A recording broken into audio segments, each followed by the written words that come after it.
नमस्कार। हाल फिलहाल हम रियल एस्टेट में क्लाइमेट चेंज की बहुत सारी बातें कर रहे हैं, लेकिन ये क्लाइमेट रिस्क है क्या?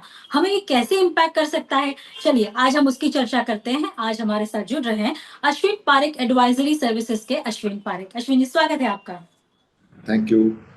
तो जैसे मैंने कहा, ये क्लाइमेट रिस्क क्या है, कैसे समझे हम इसको? हाँ, देखिए, हम लोगों ने जैसे मतलब ह्यूमन पॉपुलेशन बढ़ गया और एनर्जी हम लोग यूज करते हैं। जैसे कि कार में पेट्रोल यूज करते हैं या ऑयल यूज करते हैं।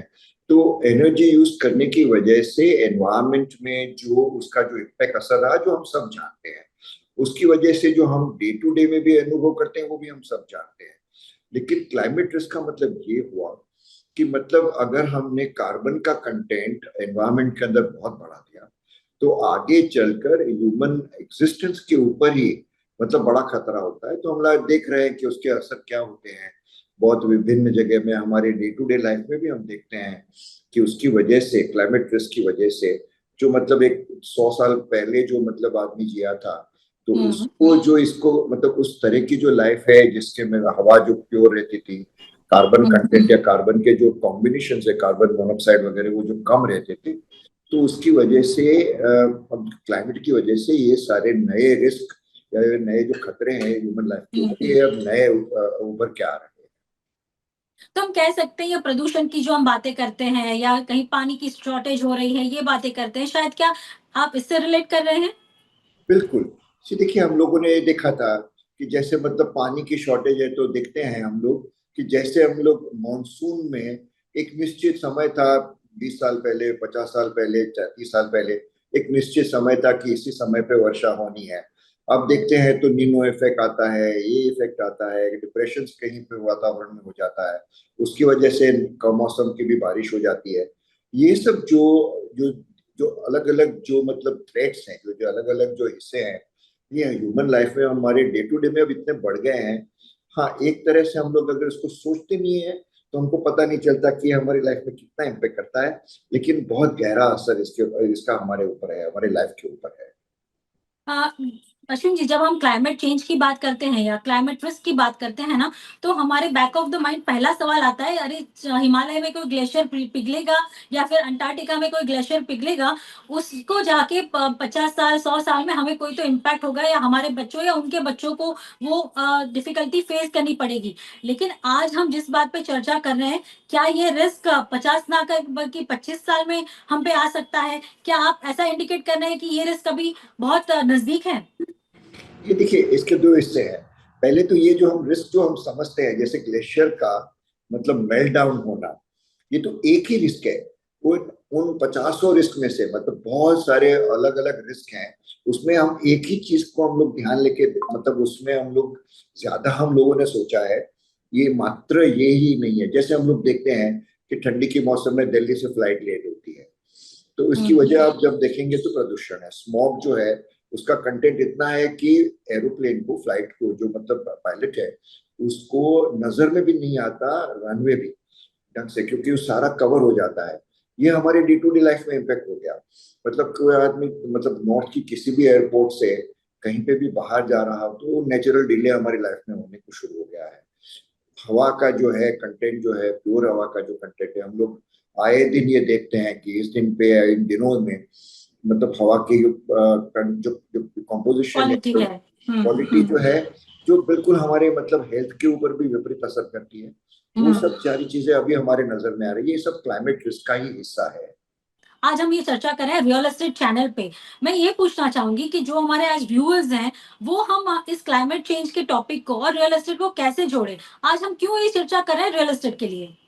देखिए, बहुत सारी चीजें हैं जिसका असर तो मतलब क्लाइमेट रिस्क जो है, रियल एस्टेट के ऊपर आने से पहले ये हमें समझना चाहिए कि वातावरण के प्रदूषण के हिसाब से कितनी सारी इम्पैक्ट होती है। एक एक मैं आपको एक उदाहरण के तौर पे अगर बताता हूँ कि जैसे मतलब हम लोग बात कर रहे हैं कि मतलब ग्रीन है, हम लोग बोलते हैं कि मतलब रियल एस्टेट में ग्रीन बिल्डिंग्स हैं।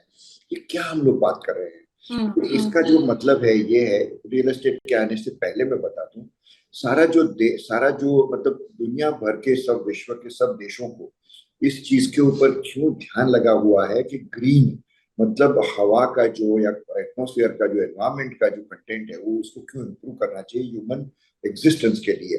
तो जैसे हम लोग देखते हैं कि कन्वेंशन वगैरह में बड़े बड़े जब होते हैं तो क्या चिंता होती है। मॉनसून एक पहली चीज है जिसके हम्म। ऊपर बहुत ही मतलब बुरा असर होता है। मॉनसून के अलावा जब मॉनसून मतलब अपने अधिक या कम मात्रा में आता है तो उसकी इम्पैक्ट जनजीवन पे कितनी होती है बाद में जाके हम लोग रियल एस्टेट देखेंगे। लेकिन जनजीवन में हम देखेंगे फ्लडिंग होते हैं। तो हम्म। जैसे अर्बन एरियाज होते हैं तो अर्बन एरियाज में बहुत पॉपुलेशन बढ़ने से देखते हैं हम सैनिटरी सिस्टम के ऊपर अक्सर चैलेंज होता है।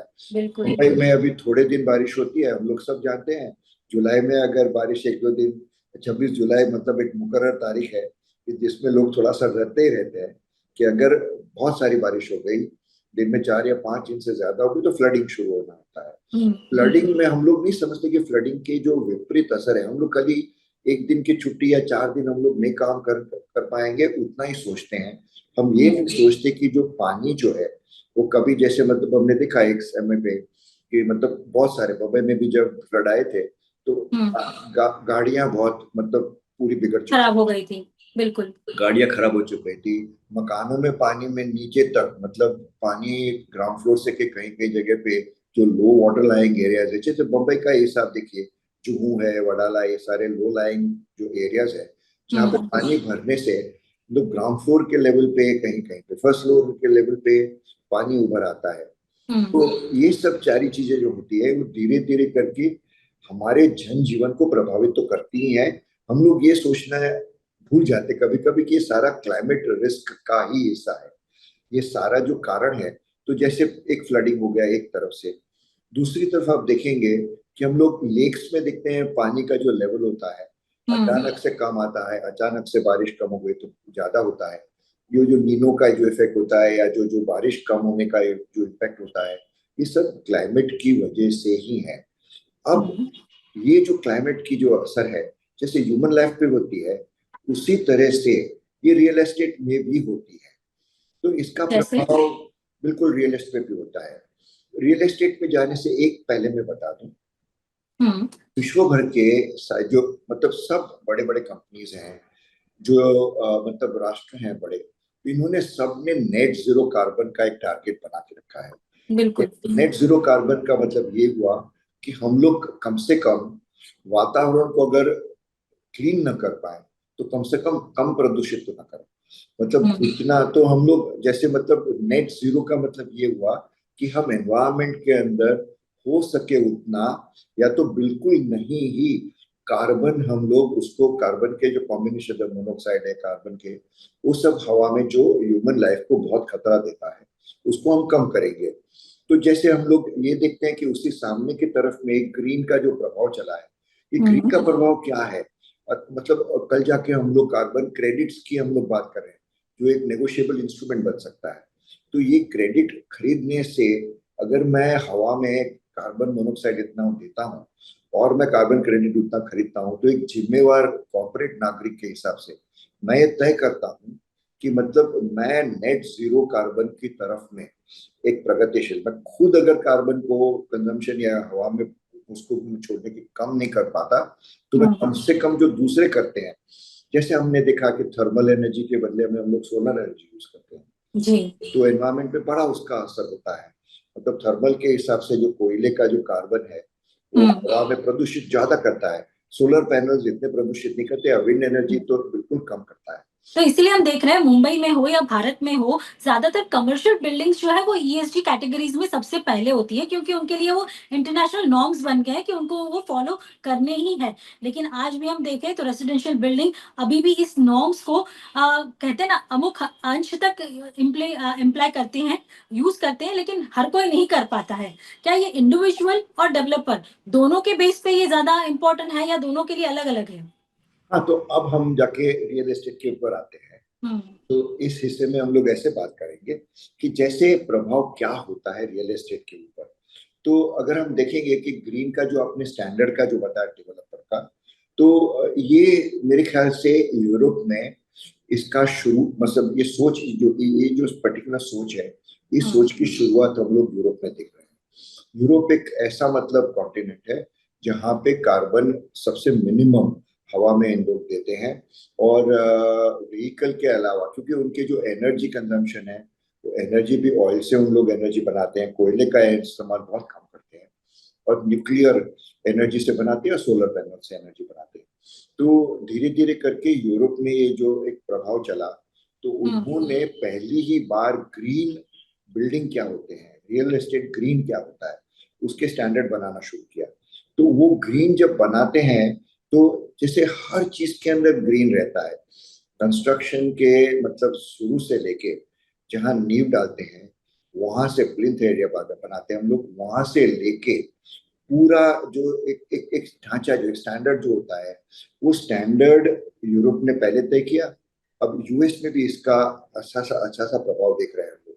तो कोशिश ये रहती है कि जितना हो सके उतना हवा में कम कार्बन एमिट करें, या अगर हो सकता है तो ग्रीन, जैसे मतलब कार्बन को एब्जॉर्ब करने वाली भी नए नए कंस्ट्रक्शन की सोच अब चल रही है। तो इसको जैसे हम लोग यूरोप में देखे हैं, तो यूके के अंदर सरकार ने और जर्मनी के अंदर सरकार ने बिल्ड बेटर सोसाइटीज बनाए हैं। तो बिल्ड बेटर सोसाइटी मतलब सारे डेवलपर साथ में मिलके, सरकार के और रेगुलेटर्स के साथ में मिलके ये ऐसे स्टैंडर्ड्स तय करते हैं कि ये स्टैंडर्ड के अंदर, जैसे हम यूके में देखा हम लोगों ने कि एस्बेस्टोस सीमेंट का यूज करना बिल्कुल उन्होंने बंद कर दिया, क्योंकि उसका बहुत विपरीत असर होता है एनवायरमेंट के ऊपर। तो ये सारे जो स्टैंडर्ड्स अब आने लगे हैं, शुरू हो गए रियल एस्टेट के अंदर। तो गुड क्वालिटी कंस्ट्रक्शन जो उसको बोलते हैं, जो क्वालिटी एनवायरमेंट को कम से कम, मिनिमम से मिनिमम इम्पैक्ट करे, जो हीट भी ना ज्यादा आजू बाजू की बिल्डिंग में दें, क्योंकि उससे भी जीवन का जो असर है, जनजीवन का जो असर होता है, उसके ऊपर प्रभाव पड़ता है। तो ये सारी चीजें अब कंस्ट्रक्शन में, रियल एस्टेट में लाना शुरू हो गई हैं। अब इंटरेस्टिंग बात यह है कि जैसे धीरे धीरे करके एक तरह से जो लोग कंप्लाई नहीं करना चाहते उनके लिए चैलेंज है, लेकिन जो अच्छी तरह से इनको समझते हैं उनके लिए एक अपॉर्चुनिटी है। ये देखते हैं कि मतलब अपने आप को, जैसे हम लोगों ने देखा है कि बैंगलोर में 3-4 डेवलपर्स हैं, या तो बम्बई में डेवलपर्स, जो अपने आप को ग्रीन डेवलपर्स का सर्टिफिकेट लेने के लिए उत्सुक हैं। वो ये चाहते हैं कि मतलब एक ग्रीन रियल एस्टेट ऐसा बना है कि जिसमें मिनिमम कार्बन का कंजम्पशन हो, एनर्जी से लेके। तो उन्होंने खुद एक ऐसे रियल एस्टेट का एक सोच करते हैं, जैसे कि कॉम्प्लेक्स बना दिया तो सोलर पैनल उसी में लगा दिया, ताकि एनर्जी का थोड़ा सा कंजम्पशन वहीं से हो जाए। तो ये सारी चीजें अब शुरू की है। हम कह सकते हैं ना आईजीबीसी सर्टिफिकेशन लेना पड़ता है अगर आप अपनी बिल्डिंग को ग्रीन बना रहे हैं। इंडियन ग्रीन बिल्डिंग काउंसिल जो है वहां से आपको सर्टिफिकेशन मिलता है, तब जाके उसको मेंटेन भी करना पड़ता है। उसमें भी गोल्ड, प्लैटिनम ऐसे सर्टिफिकेशन होते हैं जिससे आपकी बिल्डिंग की लाइफ जो है वो बढ़ती है। तो मतलब अपने जो भी कंस्ट्रक्शन अब हो रहे हैं उसकी लाइफ भी आगे बढ़ानी है और हमें हेल्दी लाइफ जीनी है। इसीलिए हम आज चर्चा कर रहे हैं रियल एस्टेट में इस क्लाइमेट चेंज का, और इसके आगे भी हम चर्चा करेंगे इसके फाइनेंस की। लेकिन आज पहले मैं ये जानना चाहूंगी, ये फिजिकल रिस्क और ट्रांजिशन रिस्क ये रियल एस्टेट में क्या होता है? हाँ, देखिए फिजिकल रिस्क का मतलब ये हुआ कि जैसे मतलब आज जिसका प्रभाव है, जैसे मैंने उदाहरण दिया कि फ्लड्स हो गए, तो ये फिजिकल रिस्क हो गया। जैसे मतलब हम लोगों ने देखा कि एयरपोर्ट्स में अगर हम लोग फ्लाइट ठीक से नहीं, तो ये फिजिकली जैसे हम उसको महसूस करते हैं। सामने उसके ट्रांजिशन रिस्क होता है। ट्रांजिशन का रिस्क ये हुआ कि अगर हम आज जो कार्बन के स्तर पे हैं, जो विश्व में तय हुआ है, तो आज हम 2.4 के परसेंटेज पे हैं। एक सोच ऐसी है कि 3.5 के जाने के बाद में ह्यूमन एग्जिस्टेंस को कई रोगों से, कई चीजों से सामना करना पड़ेगा।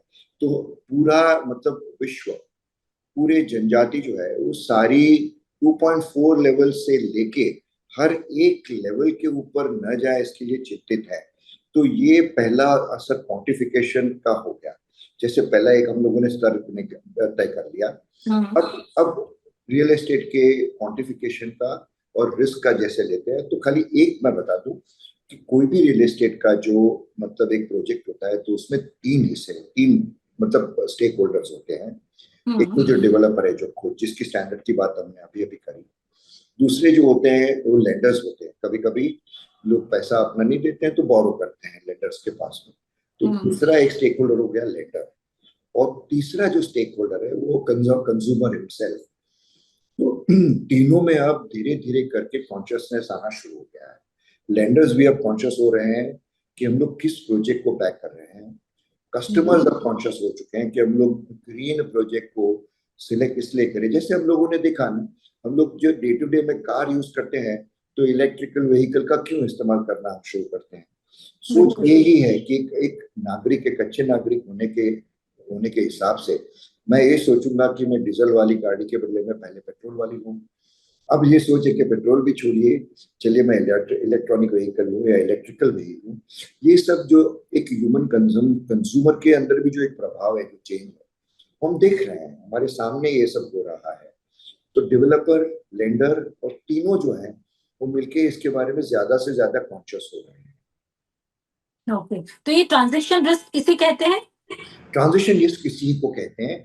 धीरे धीरे करके हम कैसे ट्रांजिट करें ताकि वापस हम लोग एक नेट जीरो कार्बन के लेवल पे पहुंचे। और मतलब कोई एक देश अगर ज्यादा कार्बन देता है तो दूसरा देश जिम्मेवारी उठाता है कि हम कम कार्बन, जैसे यूरोप है तो यूरोप बिल्कुल कम कार्बन मतलब एमिट करता है, प्रदूषण उसका बहुत कम रहता है एनवायरमेंट के अंदर।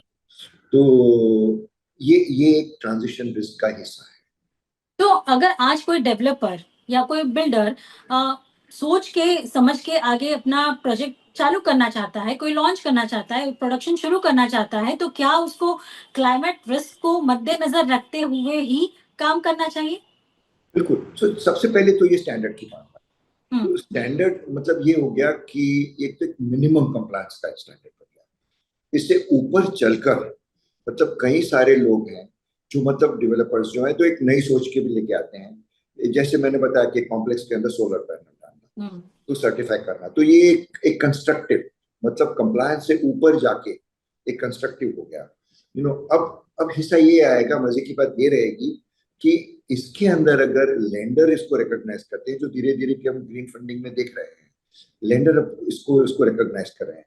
जो डेवलपर कॉन्शियस है, जो हवा में मतलब जो ग्रीन कंस्ट्रक्शन करता है, उसको फंडिंग करने के लिए उन लोग ज्यादा तत्पर रहते हैं और उनको थोड़ा सा कम रेट पर पे देने के लिए तैयार होते हैं। तो लेंडर का एक दूसरा हो गया, कस्टमर का भी यही हिसाब है। ग्रीन प्रोजेक्ट्स के अंदर उन लोग ज्यादा धीरे धीरे करके प्रेफरेंस देना शुरू करेंगे। तो ये मतलब रियल एस्टेट का जो एक प्रभाव है, रियल एस्टेट डेवलपमेंट का जो प्रभाव है उसके ऊपर। अब इसको कैसे क्वांटिफिकेशन के अंदर लेते हैं। जैसे डेवलपर है तो डेवलपर के पास में बिल्कुल अब क्वांटिफाइड, जैसे उसको सर्टिफिकेट भी अगर ग्रीन का मिलता है, या अगर उसको कल जाके मैं देख सकता हूँ कि बहुत सारे म्यूनिसिपल ऑर्गेनाइजेशंस जो मतलब ये डेवलपर को अप्रूवल देती है, वो आज से ग्रीन का हिस्सा तो दिखना शुरू किए हैं, लेकिन ग्रीन का क्वांटिफिकेशन भी मांगना शुरू करेंगे। मतलब वो भी डिमांड करेंगे कि आप कितनी हद तक आपका जो कंस्ट्रक्शन है, कंस्ट्रक्शन के दरमियान, उसके बाद में, 5 साल के बाद में, 15 साल के बाद में आपका मतलब एनवायरमेंट के ऊपर का आपका कंस्ट्रक्शन का क्या इम्पैक्ट रहेगा। तो एक एग्जांपल के तौर पे मैं आपको बता दूं निशा जी, अगर आप देखते हैं हम लोग जैसे बम्बई में कोई कंस्ट्रक्शन बनाता है कोई, और एक खारघर में बनाता है या न्यू बॉम्बे में कोई भी डेवलप करता है, हम सब जानते हैं कि न्यू बॉम्बे का जो लैंड है वो रिक्लेम लैंड है। उसके अंदर बहुत सारा जमीन, सॉइल के इटसेल्फ अंदर ही बहुत सारे सल्फर वगैरह के कंटेंट, एमोनिया के कंटेंट है। बम्बई में ये नहीं है।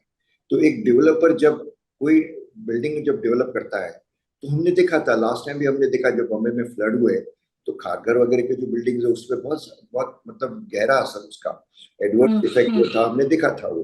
तो अब डेवलपर ये मतलब बिल्कुल बीएमसी को वगैरह तो कोई भी म्यूनसिपलिटी होगी, कोई भी अर्बन एरिया की, तो उनको ये प्रूव करना चाहेंगे कि हमने ये चीजों को बिल्कुल ध्यान में रखा हुआ है। तो ये सब अब धीरे धीरे करके खाली क्वालिटी स्टैंडर्ड्स पे नहीं होगा सर, मेजरेबल मतलब एक क्वांटिफिकेशन का एक वहां पे दौर चलेगा इसके ऊपर। बिल्कुल। तो आज ये चर्चा हम अभी यहीं पे समाप्त करेंगे, क्योंकि हम आपको ये जो पूरा डिस्कशन है ना, वो बहुत अच्छे से समझाना चाहते हैं।